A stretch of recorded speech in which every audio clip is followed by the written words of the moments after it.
कहानी की शुरुआत में हम दो आदमियों को देखते हैं जो जंगल में किसी चीज को ढूंढ रहे थे। तभी इन लोगों को वहाँ पर किसी के होने की आहट होती है। जब ये लोग इधर उधर देखते हैं तो वहाँ पर कोई भी नहीं था।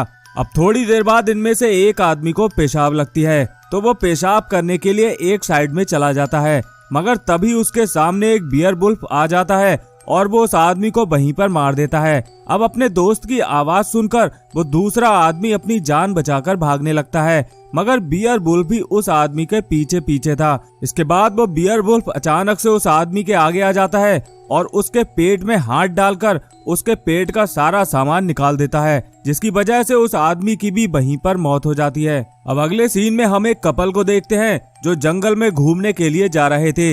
इनमें लड़की का नाम होता है वर्जीनिया और लड़के का नाम जैक। तभी वर्जीनिया के पास एक कॉल आता है और उधर से एक औरत कहती है कि वो उसे केबिन देने के लिए तैयार है। दरअसल ये लोग उसी केबिन में जा रहे थे। इसके बाद ये लोग एक स्टोर पर रुकते हैं और वहाँ से कुछ जरूरी सामान लेकर उस केबिन की तरफ जाने लगते हैं। अब केबिन में पहुँचने के बाद इन लोगों को लगता है कि ये केबिन बहुत ही ज्यादा गंदा है। तभी जैक कहता है कि क्यों ना हम इस केबिन की सफाई कर दें। अब सफाई करने के दौरान जैक को एक बोतल मिलती है जिसमें कुछ पुराने सिक्के रखे हुए थे। दरअसल ये सिक्के चांदी के थे जो पहले के जमाने में चला करते थे। इसके बाद ये दोनों रोमांटिक हो जाते हैं और एक दूसरे के साथ इंटीमेट होने लगते हैं। अब रात को हम वर्जीनिया को देखते हैं जो पानी पीने के लिए किचन में जाती है। तभी वहाँ पर जैक भी आ जाता है, मगर इसी दौरान किचन की खिड़की तोड़कर एक बियर वुल्फ इन दोनों के ऊपर अटैक कर देता है। अब यहाँ पर जैक किसी तरह खुद को बचाकर वहाँ से भागने की कोशिश करता है। यहाँ पर जैक के हाथ पर उस वुल्फ ने काट लिया था। इसके बाद वो वर्जीनिया की तरफ बढ़ता है, मगर तभी वहाँ पर वर्जीनिया का डॉगी आ जाता है और वो बियर वुल्फ पर अटैक करता है। अब बियर वुल्फ उस डॉग से डरकर वहाँ से भाग जाता है। अब थोड़ी देर बाद जैक भी लौट आता है। तभी वर्जीनिया कहती है कि हमें अपने डॉगी को ढूंढना होगा और वो जैक को अपने डॉग को ढूंढने के लिए बाहर भेजती है। अब यहाँ पर जैक की हालत काफी खराब थी, इसलिए उसकी गाड़ी का बैलेंस बिगड़ जाता है, जिसकी वजह से उसकी गाड़ी एक पेड़ से टकरा जाती है। अब यहाँ पर हम देखते हैं कि जैक भी एक बियर वुल्फ में कन्वर्ट होने लगा था, क्योंकि उसके हाथ पर उस वुल्फ ने काट लिया था। अब जंगल में ही हम एक और कपल को देखते हैं जो आपस में इंटीमेट हो रहे थे। तभी जैक वहाँ पर पहुँच जाता है जो अब पूरी तरह से वुल्फ में कन्वर्ट हो चुका था और वो उन दोनों को वहीं पर मार देता है। अब सुबह को हम फिर से जैक को देखते हैं जो अब पूरी तरह से ठीक था, बस उसके शरीर पर कुछ चोट के निशान थे।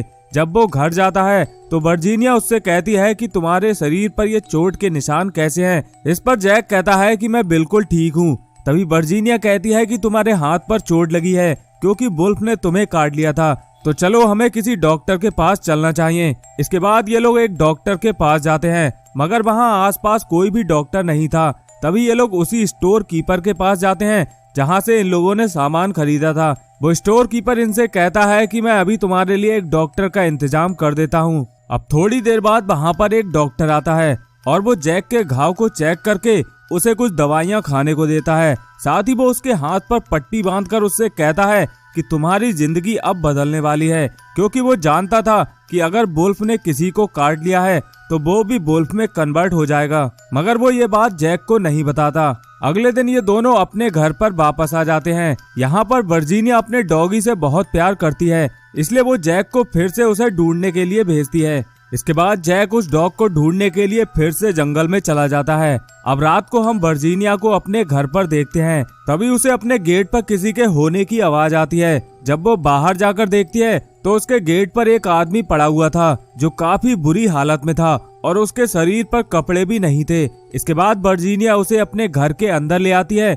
और उसके जख्मों को साफ करती है। साथ ही उसे वो पहनने के लिए कुछ कपड़े भी देती है। इस आदमी का नाम होता है लूपो। जब जैक घर पर वापस आता है तो लूपो वहाँ से जा चुका था और वो उसे घर पर नहीं मिलता। अब एक दिन इन दोनों के घर पर एक आदमी आता है जो उस स्टोर में काम करता है। वो इन दोनों से कहता है कि तुम्हें जो कुछ भी हुआ है उसकी वजह है लूपो, उसी ने तुम्हें काटा था और इसीलिए तुम भी वुल्फ में कन्वर्ट होने लगे हो। अब उस आदमी की बात सुनकर वर्जीनिया भी अपने पति से डरने लगी थी, क्योंकि उसके पति ने पिछली रात ही दो लोगों को जंगल में मारा था। यहाँ पर हमें ये पता चलता है कि ये भेड़िए चांदनी रात में वुल्फ बन जाते हैं और चांदनी रात खत्म होने के बाद ये फिर से इंसान बन जाते हैं। तभी वो आदमी जैक से कहता है कि चांदनी रात आने पर मैं तुम्हें मार दूंगा। लेकिन इससे पहले कि चांदनी रात आ पाती, जैक एक हैमर उठाकर उस आदमी के सिर पर मारता है, जिसकी वजह से वो आदमी वहीं पर गिर जाता है। अब ये देखकर वर्जीनिया काफी डर जाती है और अपनी जान बचाकर वहां से भागने लगती है। जैक भी वर्जीनिया को मारने के लिए उसके पीछे जाता है, लेकिन वर्जीनिया किसी तरह घर से भागकर गाड़ी में आकर बैठ जाती है। अब यहाँ पर जैक भी आ जाता है, जो अब पूरी तरह से वुल्फ में कन्वर्ट हो चुका था।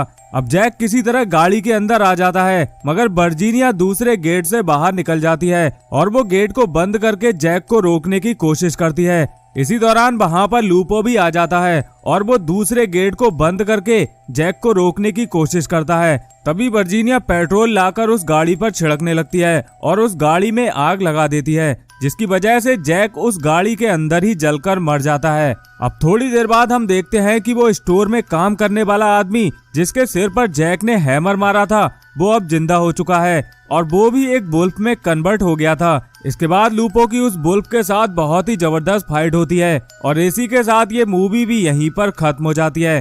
तो अगर आपको इस कहानी का एक्सप्लेनेशन पसंद आया हो तो इस वीडियो को लाइक जरूर कर देना और साथ ही चैनल को सब्सक्राइब करके बेल आइकन दबाना मत भूलना। मिलते हैं नेक्स्ट वीडियो में, तब तक के लिए बाय बाय।